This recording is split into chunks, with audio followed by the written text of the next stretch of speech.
বিশ্বের অন্যতম সুন্দর ও রহস্যময় স্থানে অবস্থিত দক্ষিণ 24 পরগনার সুন্দরবন, যা নদী, জঙ্গল ও জীববৈচিত্র্যে ভরা এক অপরূপ জগৎ। প্রাকৃতিক সৌন্দর্যপূর্ণ এই অঞ্চল, যেখানে বাঘের ভয়, ঝড়ের তাণ্ডব, লবণাক্ত জলের চ্যালেঞ্জের মধ্যেও মানুষের জীবনযাত্রা বজায় রাখে। এখানে রয়েছে পৃথিবীর ম্যানগ্রোভ বন, যেখানে গঙ্গা ও ব্রহ্মপুত্র নদীর স্রোতে মিশে তৈরি হয় এক অনন্য জলমগ্ন পরিবেশ। সুন্দরবনের আকাশের নিচে বেঁচে থাকা মানুষের সংগ্রাম হয়তো কখনোই থামবে না। সেই সুন্দরবনে বড় হয়েছি, আর এখানে বাবা মার মুখেও শুনেছি যে এখানে পুরো জঙ্গল ছিল, ওনারা জঙ্গল কেটে এখানে ঘর বাড়ি বানায়। আমার জীবনটাই মনে হয় এখানে এই সুন্দরবনেই আমার শেষ হয়ে যাবে। তো সরকারি হিসাবে আমাদের মাঝে মাঝে আসে, বন্যার পরে ঝড়ে পরে আসে, পঞ্চায়েত থেকে লোক আসে, দেখতে আসে, কিন্তু সেভাবে আমরা সাহায্য পাই না। আয়লা বলুন, আমফান বলুন, আর এই যে দানা, এর মাঝখানে আরো ঝড় হয়ে গেছে, বৃষ্টি হয়ে গেছে, বন্যা হয়ে গেছে, সেরকম সাহায্য আমরা পাইনি। এখানে বাস করা মানুষদের জন্য জীবন হয়ে ওঠে সংগ্রামের। আর পাবো কিনা জানি না, শুনছি ঘর আসবে, কিন্তু পাইনি। এর আগে অনেকবার এসছে, ওরা দেখে গেছে ঘর হবে ঘর হবে, এমনি কাগজ জমা নিয়ে গেছে, কিন্তু সেভাবে হয়নি। এখন জানি না কি হবে, ওই আশায় আছি। আপনি তো ট্রেনে অনেক চড়েছেন, ট্রেনের জানালা দেওয়া বাড়ি কখনো দেখেছেন? চলুন দেখা যাক, আর তাদের কাহিনীও শোনা যাক। সুন্দরবনে জন্ম, সুন্দরবনে আছি, মৃত্যু হয়তো সুন্দরবনে হবে। তারপরে বাগান টাগান চাষ করি, বন্যাতে ডুবে গেছে। আচ্ছা, আপনি ঘর তৈরির জন্য কিভাবে প্রস্তুতি নেন? সরকার কাছে আবেদন করেছে, সার্প হয়ে করে নিয়ে গেছে, সেটা হবে কি বলতে পারছি না এখন। ঝড় হলে মানে ঘর টরগুলো ভেঙে টেঙে পুড়ে যায়। তাই 3টে ছেলে আছে, নাতি নাতনি, আর সরকারি কোনো সাহায্য সুযোগ পাই না। আর ট্রেনের জানলা দিয়ে সুন্দরবনের প্রায় লোক সব ট্রেনের জানলা দিয়ে ঘরটর বাঁধে। প্রাকৃতিক দুর্যোগের বিরুদ্ধে লড়াই করা শুধু এদের নয়, সমগ্র সুন্দরবন অঞ্চলের জীবনের প্রতিচ্ছবি এটা। ভাঙা ট্রেনের জানালা দিয়ে তৈরি হওয়া তাদের এই আশ্রয়, তাদের জীবনযাত্রার ছবি হৃদয় বিদারক দৃশ্য হয়ে ওঠে। আচ্ছা, এই এলাকায় সব থেকে বড় সমস্যা কি? 3-4 বার করে বন্যা হয়, ঝড় বৃষ্টি অতিরিক্ত, বাগান বাড়ি সব ডুবে যায়। তাই দানা পাওনা হয়ে জর্জরিত হয়ে গেছি। ঘরটর বাঁধানি, সুন্দরবনের মানুষ প্রায় ট্রেনের জানলা দিয়ে চারিপাশে বেড়া দিয়ে ঘরটর বাঁধে, থাকা কোনো অবস্থা খুব খারাপ। ট্রেনের জানলা দিয়ে ঘর বানানো মানে এটা সুবিধা আছে যে মাটির ঘর করলে এটা তো ধুয়ে যায়, প্রত্যেক বছরই এটা ধুয়ে যায়, নোনা জলে ধুয়ে যায়। তো দেখলাম বিক্রি হচ্ছে, সেখান থেকে আমরা কিনে নিয়ে আসি। এটার দামটা ভালোই দাম, 120 টাকা করে দাম নিয়েছে একটা পিস।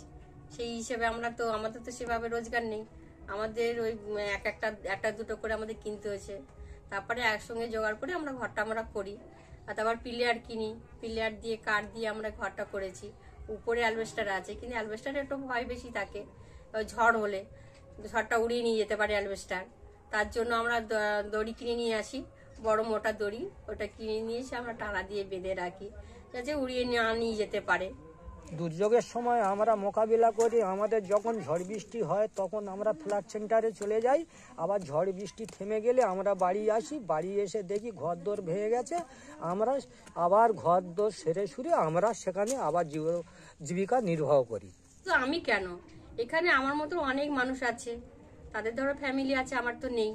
তো এখানে ফ্যামিলি বলতে বাচ্চা কাচ্চা আছে, ভালো স্কুল কলেজ তেমন নেই।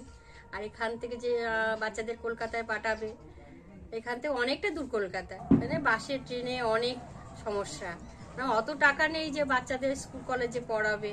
আমার মতো এরকম অনেক গরিব আছে যে এখানে কোনো রকম কাজকর্ম করছে, কাঁকড়া নৌকা যাচ্ছে, ট্রলারে যাচ্ছে, নৌকায় যাচ্ছে, এইভাবে তাদের জীবন যাপন তারা করছে। এমনকি এখানে গ্রামের মধ্যেও বাঘ আসে, বাঘ এসেও হামলা করে, সেইভাবে আমাদের এরকম বেঁচে আছে, এরকম কোনো রকমে আমরা বেঁচে আছি।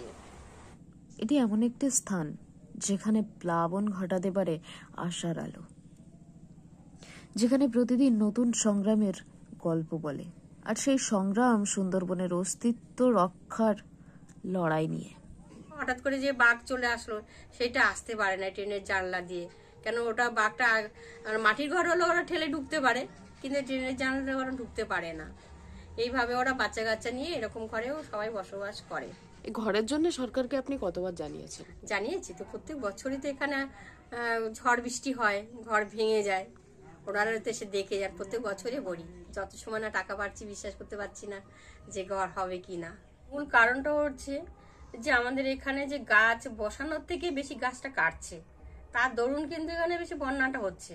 বন্যা হচ্ছে, ঝড় হচ্ছে, বজ্রপাত হচ্ছে, গরমও পড়ছে। আপনি যদি পঞ্চায়েত প্রধান হতেন আপনি কি করতেন সুন্দরবনের জন্য?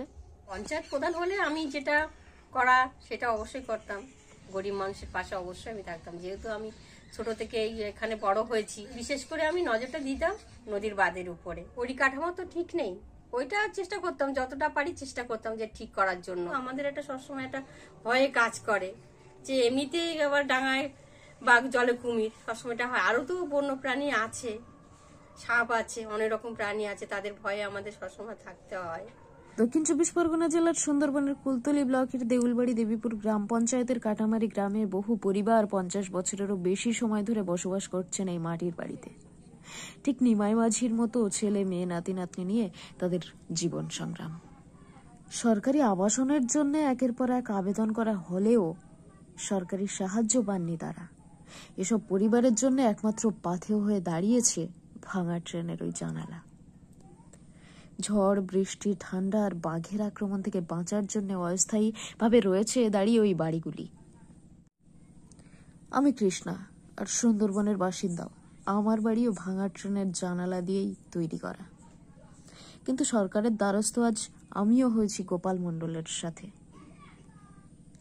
সরকারি তরফ থেকে সাহায্য পেলে এই পরিবারগুলো শান্তির নিঃশ্বাস ফেলতে পারবে। এই জীবন যুদ্ধের লড়াইয়ে যদি সরকারি আবাস পাওয়া যায় তাহলে হয়তো দুর্যোগ, বৃষ্টি, ঠান্ডা, বাঘের হাত থেকে পরিবারগুলোকে রক্ষা করা যাবে। আর এটি একটি সুন্দরবন মানুষের জন্য একটি আশার নতুন আলো হতে পারে।